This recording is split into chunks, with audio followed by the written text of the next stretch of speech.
Hey everyone, and welcome to Season 2, Episode 1 of the Jarrod Brown podcast, 10 fat loss truths and tips from having coached over 1,000 people. This is entering my 10th year of coaching and personal training, and I want to start sharing some more tips with you that will hopefully help you on your own journey. Luckily, this episode is not about posture, because if on the video here I'm leaning back, it's because I've just had a surgery, a hernia surgery, and I can't always sit up directly straight. So if I find myself leaning back, that's why, but hopefully it doesn't look too terrible on video.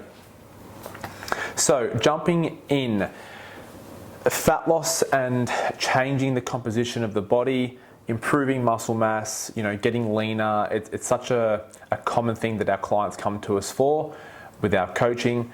And sometimes people are often on the right path, but they're just not doing a few small things correctly. So I'll jump straight into it. I like to try and keep these episodes more short rather than longer, and just try and keep them more interesting and value giving rather than me blabbering on for too long. So I'll jump right in. Number one, you've possibly heard it before, but if you haven't, hopefully this helps. Number one is focusing on creating a calorie deficit by consuming fewer calories than you burn through exercise and daily activities. This is key for fat loss. And the fact is, if you're not in a calorie deficit, you're not going to drop body fat and get leaner, okay? There are external factors like medications and some other, medical conditions that can cause that, but for the most part and majority of the population, they often don't fall in those categories. So the first step is getting into a calorie deficit, which is going to get you on your way to getting leaner and dropping body fat. Now, how do you find what a deficit is for you? There are heaps of calculators online that can assist, and they're for free normally, and they're very quick to do and calculate. Us with EPM, with coaching, we use a different method where we just ask more personal questions for the person around their training, lifestyle and health, eating habits, training history, and then we can assign macros and calories to them and tweak and measure as the days and weeks go on. Or we get them to track their food firstly to get an idea of where their calories sort of sit. But to find their maintenance, like I said, we use some more personal questions and calculate it from there. But for you today, a free way is just find one online, and it'll ask you generally from memory. It will be figuring out your BMR, which is your basal metabolic rate, and then it gives you some calculations from there. Okay, so first thing is in a calorie deficit. Okay, you're either in a surplus, having too many calories, which means you'll be gaining weight over time.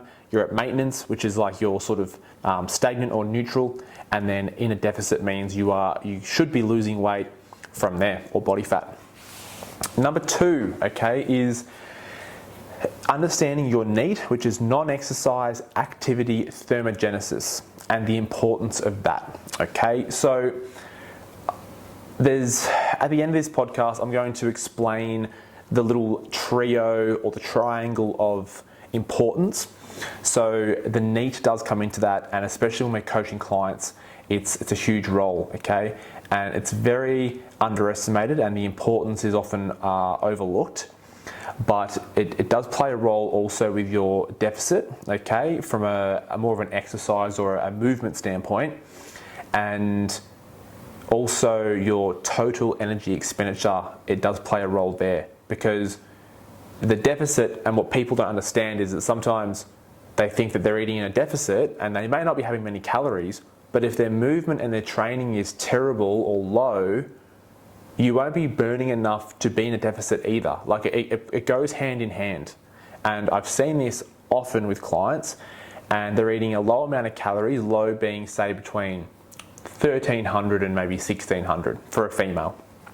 And they're saying they're in a deficit, or technically their calories are lower, but their output, so their training regime and their NEAT, or their steps and movement, are also really small, which means the deficit is not very great or large. It's just like a small deficit, or it's no deficit at all, and they're sitting at maintenance calories, or they're in a surplus still, which is possible.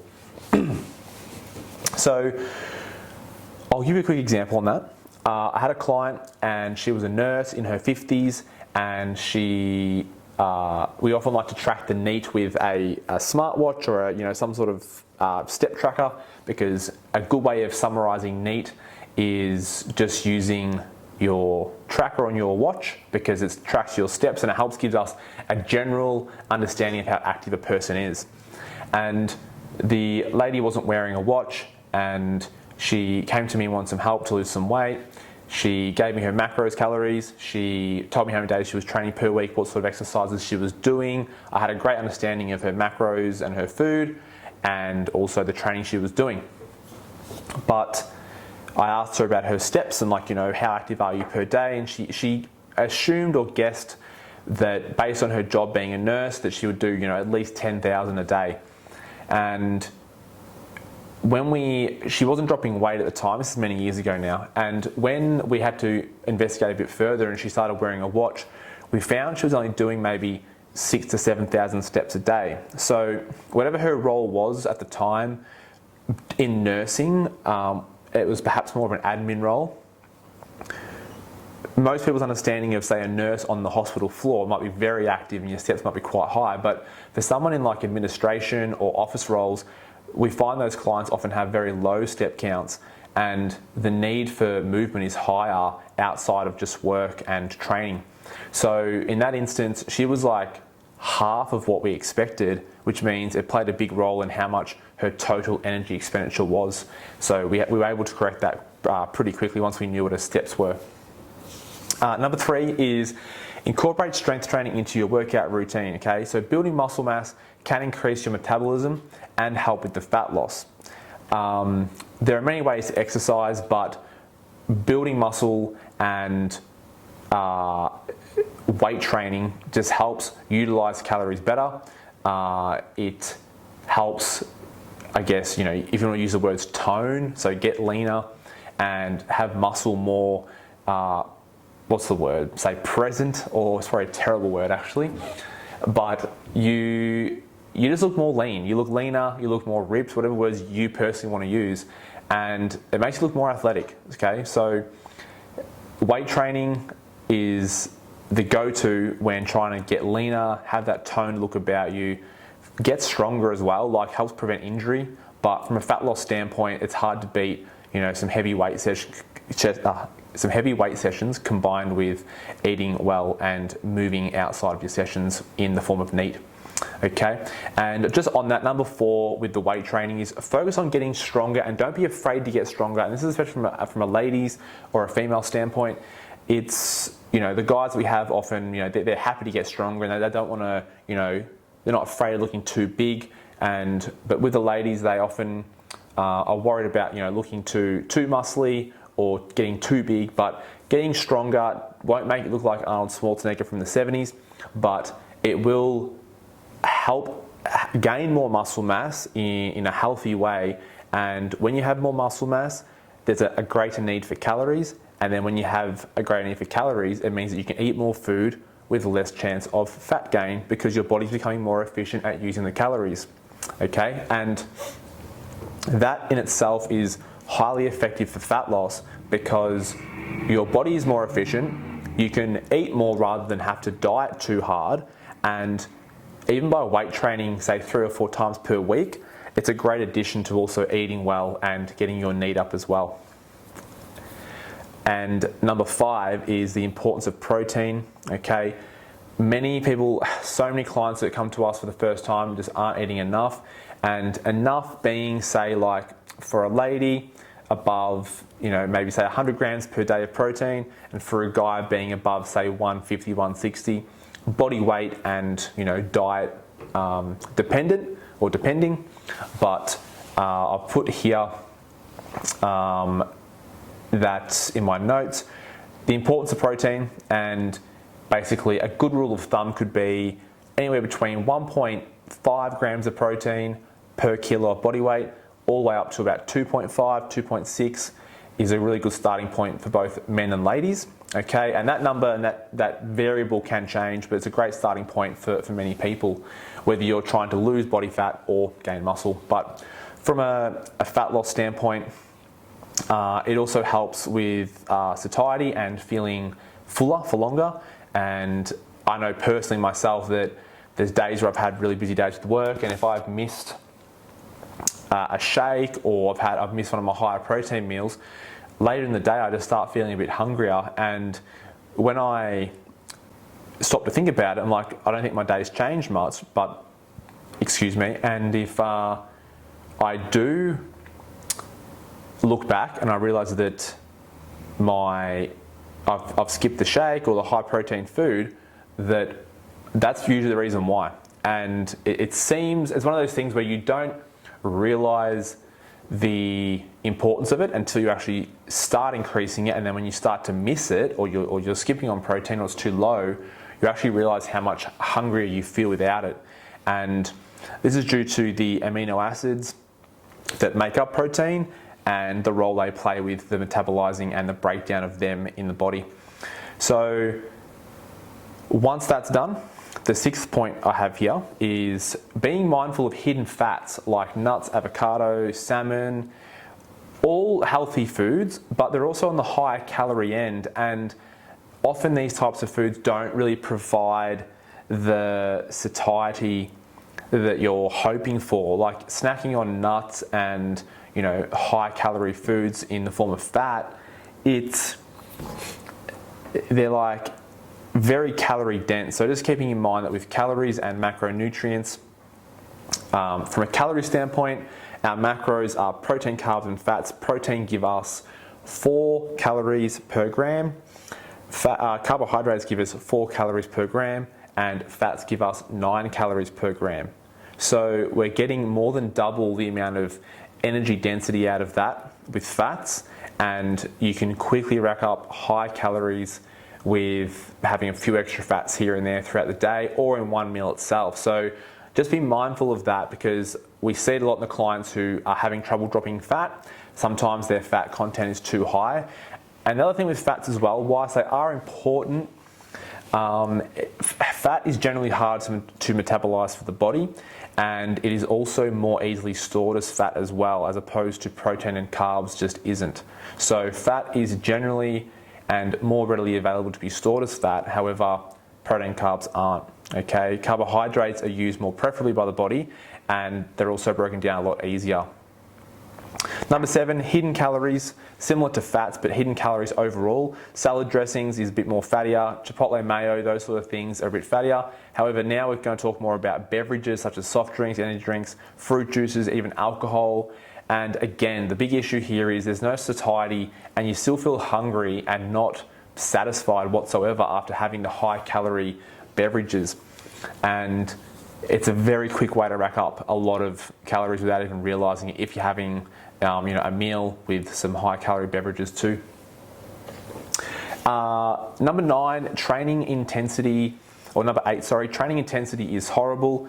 And this plays a big role with just your overall approach to losing body fat.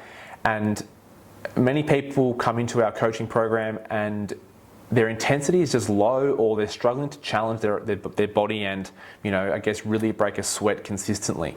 So quality training really just helps round off the entire approach that you're doing with burning body fat.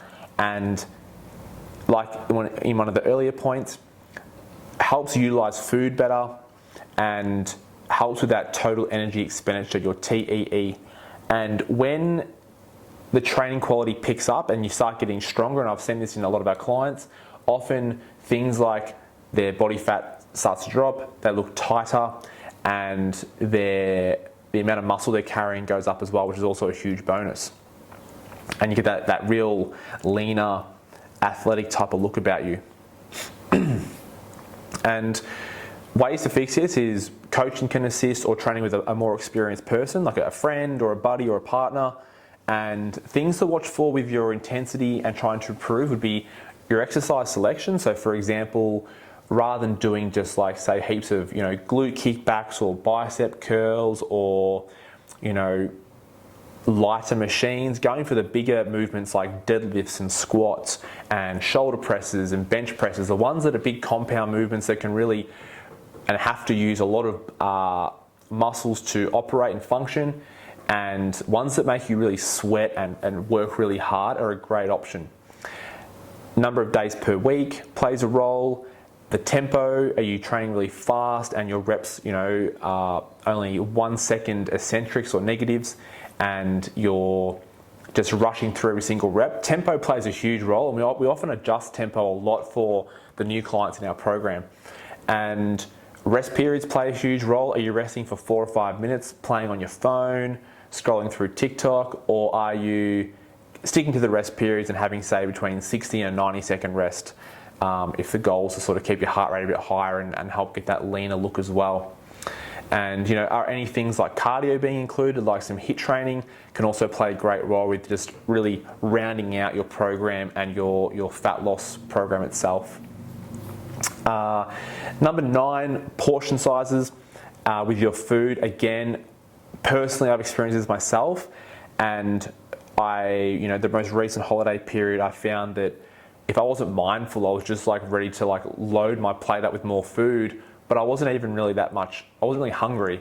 And throughout the year, I'd really track my food and measure it, but over Christmas time, there was less tracking going on, and I was just sort of inclined to fill my plate up. But before I did it, I've sort of noticed I wasn't really hungry or even wanting more food, really, to be honest. So that's when I sort of just held back and was more mindful, because it was just eating for the sake of it. And I think a lot of clients, when they see us, this is a common thing, that their portion sizes are just really big, and it can be the difference between having an extra 30 to 40 to 50% more food than even what you need or what you feel like, but you're just so conditioned to fill your plate up, have an extra serving, have a third serving maybe. If you can stick to more controlled portion sizes and track and measure for a certain period of time to give you the awareness and knowledge needed to know how much of the food you're consuming is, it's a great start to not overeating constantly.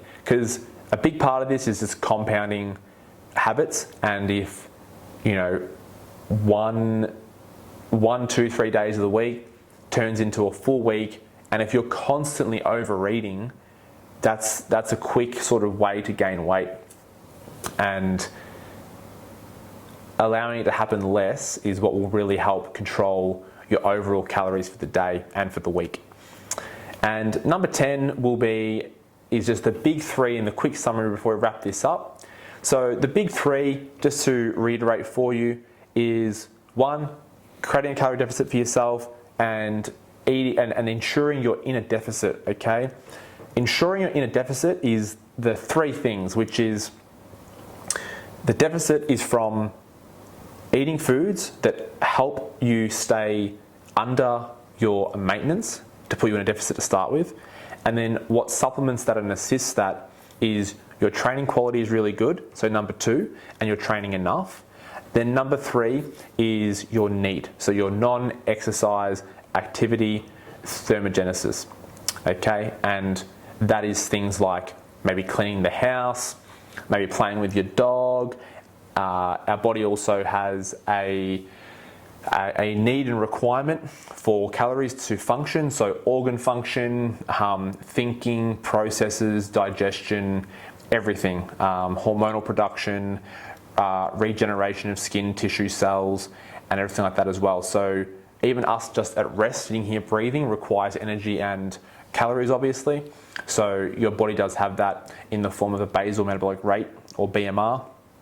And then the NEAT on top of that is, say, like walking around, cleaning the house, playing with the dog, the kids, that sort of thing. And people often sort of, I guess, encapsulate that by using steps as a good measure, because steps is pretty accurate with our smartwatches these days. And that's a great way to sort of, I guess, use that is look at the steps, and that's a good way to sort of give a good indication of what your NEAT is like on a day-to-day basis or week to week. So again, just quickly, the big 3 is your calories in a deficit.